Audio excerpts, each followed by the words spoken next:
Hello my friends, my name is Forge, and today we have a brand new update. We got ourselves the update of 1.20.60. This update introduces long-awaited fixes, brand new changes, a brand new command, and even some new experimental features. And plus there will be a link to the chainsaw in the description. So without further ado, let's get right into the showcase. Whenever you're loading up a brand new world or creating a new world, then we have a brand new UI screen. So previously it was rather simple, it's just kind of boring. But now they made it so much cleaner, and overall it's just so much better to navigate. Now first off, if you look on the sidebar, then we've got all of our different settings. We have our general tab, which is where you got your world name, your game mode, and your difficulty. And then we have the advanced tab, which is for all of your world settings. Then you also got the multiplayer settings, you've got your cheats tab, and then you also got the research packs and behavior pack section. The one thing I absolutely love about this, that if I were to activate these texture packs, then I go back over to the active section, then we got our packs right here. And you can also remove them if you wanted to. But one thing I love about this, that you can actually move them around easier. Within the previous layout, you would have to click on arrows, but if you wanted to move one of these within the new layout, then you can just go ahead and select this, then you can just move it down. And I absolutely love that. Just so much easier. But then on the very bottom, we got the experiments tab, which is where all of your experimental toggles will be. But I also love the fact that if you look on the bottom of each section, that it tells you what the options do. They also introduced a brand new command.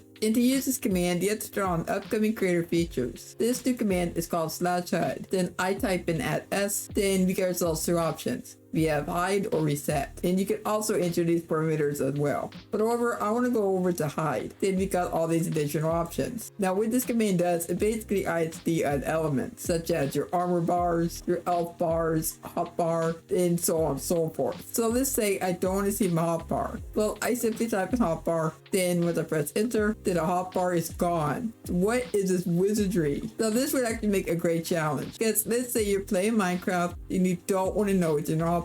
Well, if you were to turn on that command, then if you were to pick up something like, let's say, wood, then you won't see it within your hotbar. But however, the log is there. So as you can see, it's in my inventory, there is a log. And if I were to switch over to this log, then you still cannot see it within your hotbar. Absolutely crazy. I'm also going to go ahead and hide my player's health. So once I press enter, then our elf bar is now gone. All we can see is our hunger bar. But what if you're like, oh no, on my HUD bar, I want to see it again. I want to know what items I've got. Well, go ahead and type in this command right here. /HUD @s reset. Then you got all the same things as before. I want to re-show my hotbar again. So I would just type in hotbar. Then I press enter, then the hotbar is now back. Whenever you were to eat an apple, then it would not slow you down like all the other foods do when you're eating. But now it properly slows you down. And then they renamed the scoot to turtle scoot. That way it matches armadillo scoot. You can also eat suspicious stew even if you're not hungry. Whenever you inside a world, then banners will not stack properly, even banners that are already placed. But now if I have myself two identical banners, then I go ahead and place them on top of each other, then they're now going to stack properly. But this was also the apparent issue with custom banners. So if I were to grab this banner really quickly, then if I were to grab our second banner, then now as you can see, they have stacked perfectly. So if you yourself a wither rose, after every 2 seconds, then you would take damage. But they reduced that to 0.5 seconds. So now after a second, then you're gonna take some damage. Which these flowers, they are extremely dangerous. Now there's also a very strange bug with villagers. So if you had yourself a villager, then multiple villagers kept like claiming beds and even workstations. So you'd have like 2 villagers trying to claim the same bed. But now if the bed or workstation is taken, then they're gonna look for a different workstation or bed. The greatest Minecraft hack has been removed. So if you're unaware by this, if you were to get yourself a book of Silk Touch, then you were like, let's say, mine grass, then you would normally get that grass back. But they made a change within this week's update to where if anything requires Silk Touch, you actually have to apply that book to the proper tool. So if you had yourself, let's say, a bee within the nest, then you were to break that beehive or nest, then you're just gonna get an angry bee. So you won't get nothing back unless it's on the tool. So let's say you were to control like a horse, donkey, or mule. Well, if you were to jump off like a cliff, then that horse will not take any damage. But for any worlds that take place after the 1.20.60 update, those creatures will now take damage. But also, why is my horse doing this? That is very strange. And of course, there's a bunch of other fixes that I've yet to go over, but if you do want to read them for yourselves, then there will be a link in the description. Now they also made a very useful change for Lapis and Nether Gold. If you were to place out a bunch of Lapis ore, then you were to mine that with an enchanted tool. Originally, you would only get 8 Lapis Lapis. But now if I were to mine this, then you can get up to 9 Lapis. But however, this thing itself supports a 3 pickaxe. Well, originally you'd get up to 32 pieces of Lapis. You can get up to 36 pieces. That's just absolutely crazy. So normally if you were to mine this with a regular pickaxe, then you can get up to 6 gold nuggets. Previously it would have been 5. But however, if you were to mine another gold ore with an enchanted pickaxe that has 43 on it, then you can get up to 24 pieces. Previously it would have been 20. And keep in mind, this is with Fortune 3. If you were to break a campfire, then now you only get 2 charcoal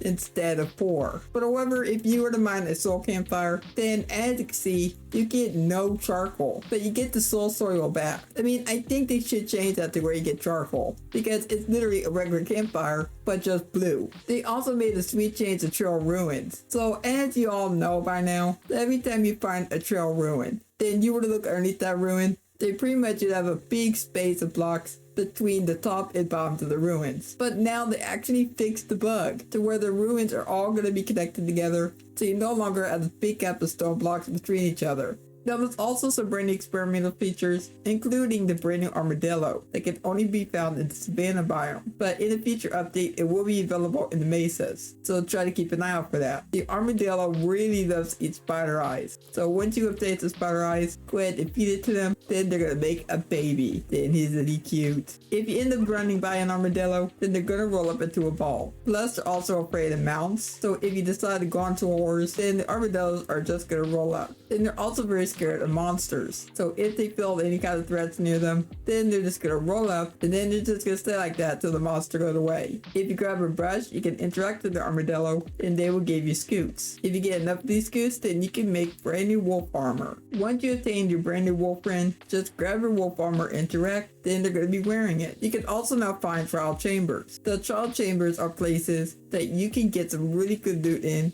but you can also test out your combat skills by fighting monsters. They'll come out of a brand new spawner, which is called the trial spawner. Now as for the breeze, this is a brand new monster that can also only be found in the trial chamber. The breeze has the ability of firing wind charges, and these charges can open up certain blocks. They can open up doors, trap doors, basically different redstone components. And with that, my friends, that's gonna be it for this brand new update of 1.20.60. So down below in the comments, go ahead and let me know what you think of this new update. And if you enjoyed today's video, then please leave a like, subscribe to the channel, and don't forget to turn on notifications, and I'll catch you next time. Goodbye.